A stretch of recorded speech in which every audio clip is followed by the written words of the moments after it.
Sana naman matapos na. Kaso wala pang budget eh. So, yan. Akala namin kahapon mga kabiday. Ang dilim-dilim ng langit. Tapos may kulog-kulog. Ngayon, siyempre na na naman ako, na kinabahan na naman ako, yung ganun-ganun nga. Tapos hindi rin pala umulan mga kabiday. Wala, umambon-ambon lang, yung parang yung hulog-hulog lang ng kunti, tapos wala na. Parang nahanginan na doon sa kabilang lugar ang inulanan mga kabiday. Kaya yun. So, iniisip ko mga kabiday kung saan ako magtatanim, kasi magtatanim sana ako dyan. Kaya lang maraming maraming mga kalabasa. Kaya iniisip ko magtatanim na lang ako doon sa dati kong pinagtaniman. Magtatanim ako ng, pwede ba yun? Yung patola. Nakakalungkot. Alam nyo, naalala ko na naman si Inang. Lahat ng araw, hindi nakakalimutan na naaalala namin, lalo na ako mga kabiday. Ini-imagine ko na lang yung mga pangyayari, yung mga ganap noon. Parang nakakalungkot mga kabiday.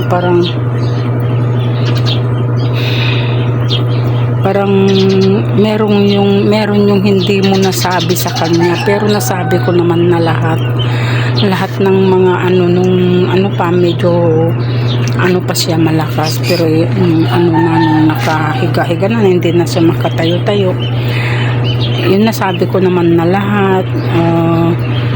Parang kumbaga kulang pa yung parang kulang pa yung pinakitang pagmamahal sa kanya. Ganun mga kabiday.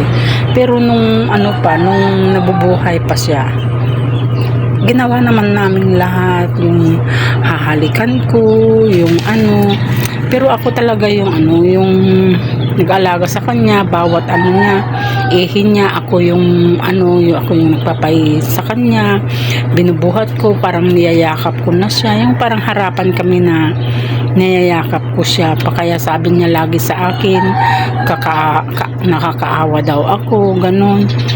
Kung ang sabi niya sa Ilocano mga kabiday, kakaasig kamot, sabi niya ganun sa akin. Bakit? Sabi kong ganun. Bakit Inang? Sabi kong ganun. Kakaasig kamot, sabi niya ganun. Bakit naman ako nakaawa? Walang problema yun, sabi kong ganun. Basta magpalakas kayo, ganun sabi ko sa kanya, ganun. Kasi nakikita niya kasi na ako lagi yung nag-aalaga sa kanya, parang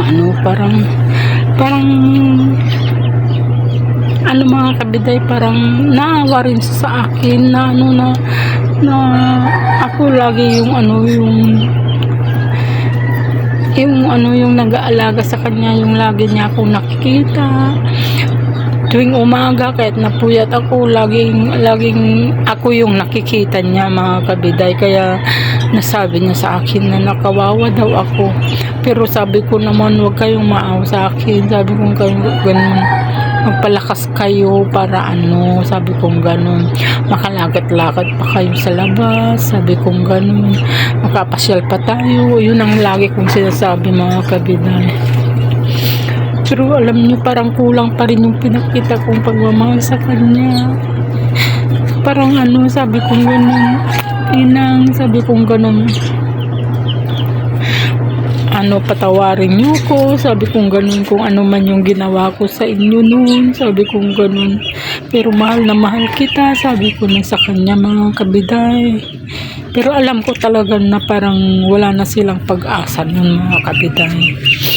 Yun, parang nung last na Friday na yun or gabi, parang nagsisisi rin ako mga kabiday, kasi may kasalanan din ako sa kanya nung Webes ng gabi, hindi siya nagpatulog.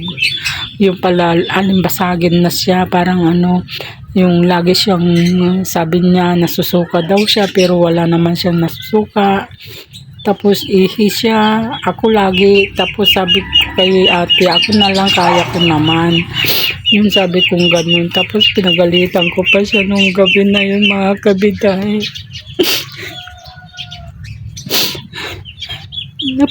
Pinagalitan ko pa siya kasi hindi ko naman alam na ganun na pala siya, mga kabiday. Yun yung ano, yung sabi niya sa akin. Sabi niya nung gabi na, mga alas 11, alas 12, ganun. Basta umaga na yung mga kabiday. Sabi niya, gumalang, parang ganun na, sorry mga kabiday, ginaya ko lang. Yung sabi niya, ganun, nasusuka siya daw. Pero wala naman siyang nasusuka. Parang, yung sikmura niya, siguro parang nasusukan na wala naman. Parang yung plema na, na hindi naman plema, yun, yung puti, mga kabiday, yung bula. Yun, pero wala namang suka, mga kabiday. Yun, mga kabiday. Yun nga, napagalitan ko pa siya kagabi, mga kabiday. Nung Webes na sabi, so kayo ng suka, wala naman kayo nasusuka, sabi kong ganun. Pag nagsuka kayo, yan yung towel na yan, sabi kong ganun. Itakpan nyo yung sa bungangan nyo pag may wala naman lumalabas, sabi kong ganun. Magpakatulog naman kayo, sabi kong ganun. Kasi nantok na ako, umaga na, sabi kong ganun. Tapos lahat ng mga sinabi ko na sa kanya. Tapos hindi siya umiimik, mga kabiday. Tapos di hintayin ko mga 10 minutes, hindi siya nagsusuka. Tapos paghiga mo na naman, yun, susuka na naman siya, mga kabiday. Tapos nababangon na naman ako. Tapos di sabi niya, panay ganun niya. Tapos pinaupo ko, wala naman siyang suka, mga kabiday. Kaya parang uminit yung ulo ko, mga kabiday, ganun. Pero parang nagsisisi ako nun, mga kabiday. Nagsisisi ako, mga kabiday. Hindi ko naman alam na ganun, pero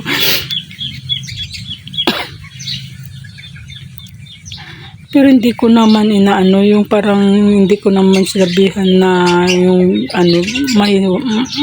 mahina lang naman. Sabi kong ganun, hindi naman kayo magpakatulog naman kayo, inang, sabi kong ganun. Hindi na umiimik. Tapos yun nga, laging bangon, higa. Ang ginawa ko na, napagod na ako, nasakit na yung yung tuhod ko kasi nga sa lapag kami natutulog. Nakabanid kami ng kumot. Kaya parang ako doon, mga kabiday.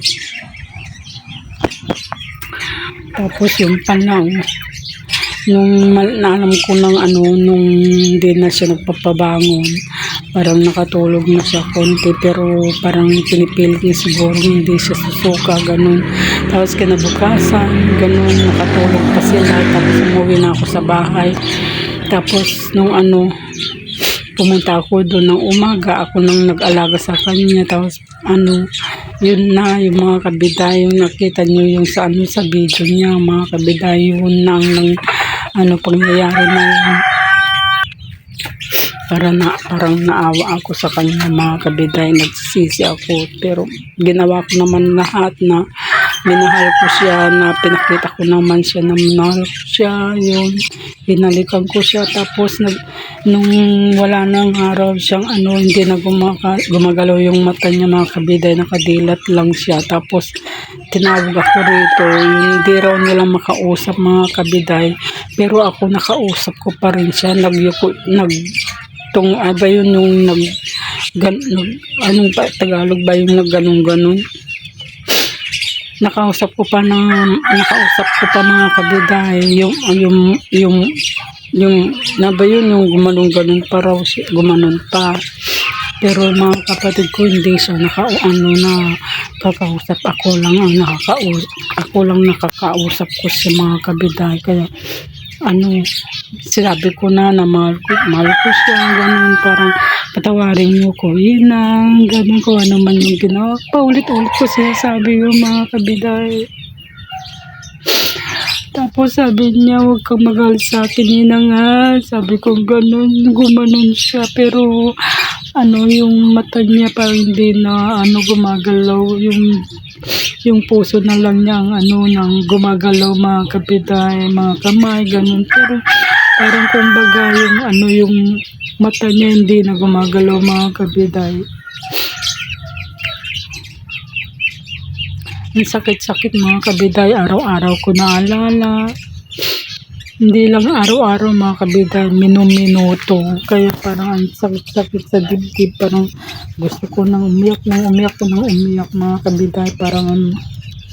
Kaya yung mga kabiday.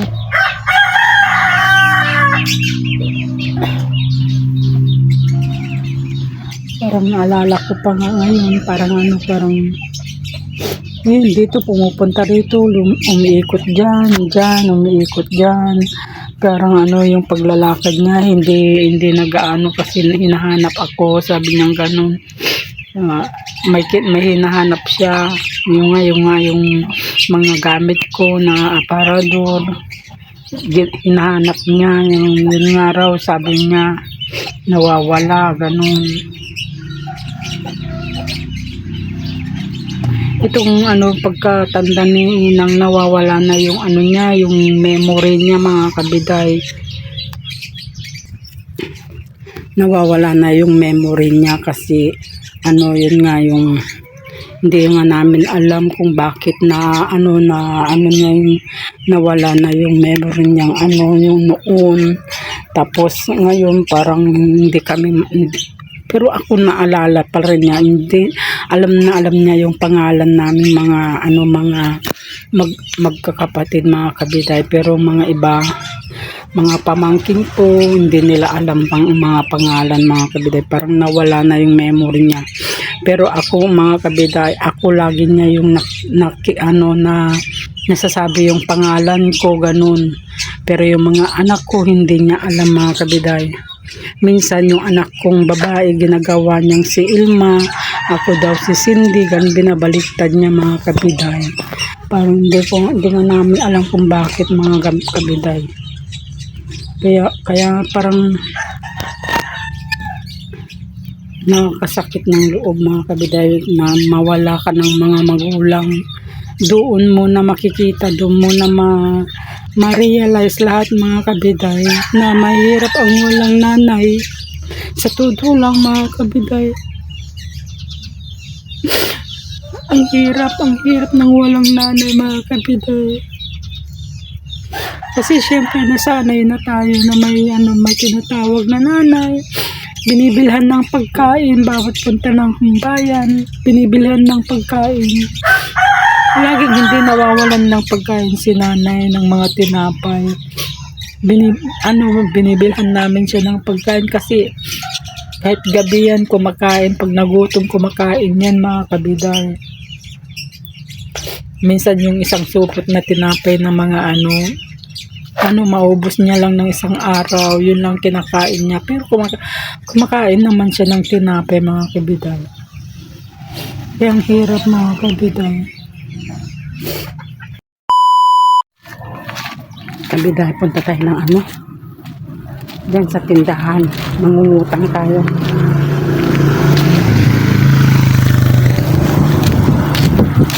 Mangutang tayo ng tinapay, parang ulan na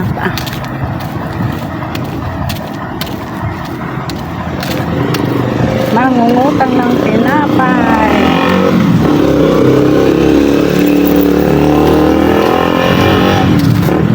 Tinamad na akong pumunta na sa loob.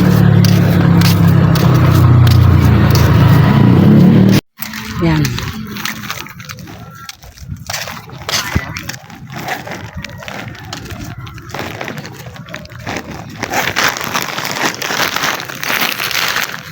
Ito, mga kabiday, umiiwas ako sa chichirya. Kaya lang, eto, nakakuha na naman ako ng chichirya. Utang. Otang mga kabiday. Ayan o. Ang daming ano sa bulaklak ng dragon fruits mga kabiday. Yan, hindi ko alam kung tuloy-tuloy yan. Kaya huwag natin galawin mga kabiday.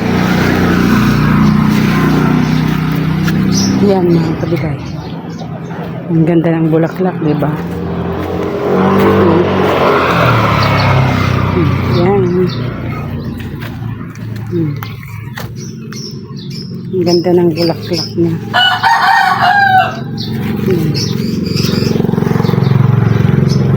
Pero sabi nila na nauulam daw to.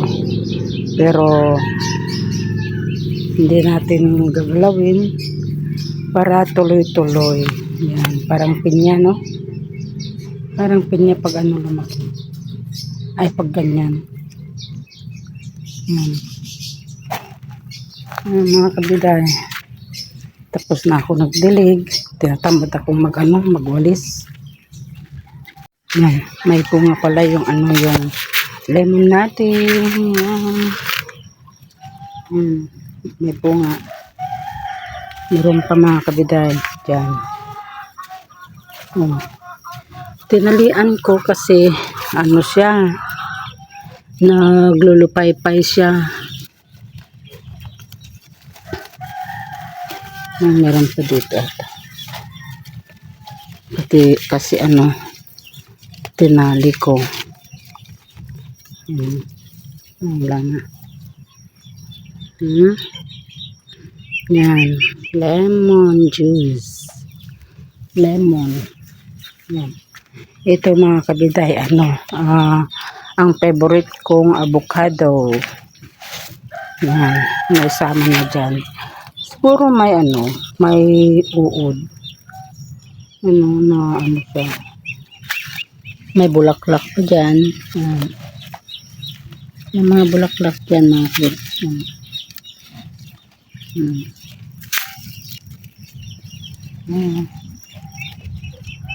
Ganda-ganda pag may may bunga, pag marami siya.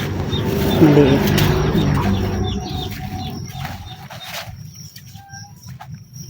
Ito malaki na rin avocado. Buti nga nung tinanggal ko nito, hindi siya nagpagalan kasi pinutol ko dun sa taas niya, tapos sinungkit ko. Yan. Saan na yung saan na yung malaki dito? Yan, may bungang bayabas, ibibigay natin sa baby kasi ayaw nilang kumain. Yan, tatapon natin sa taas.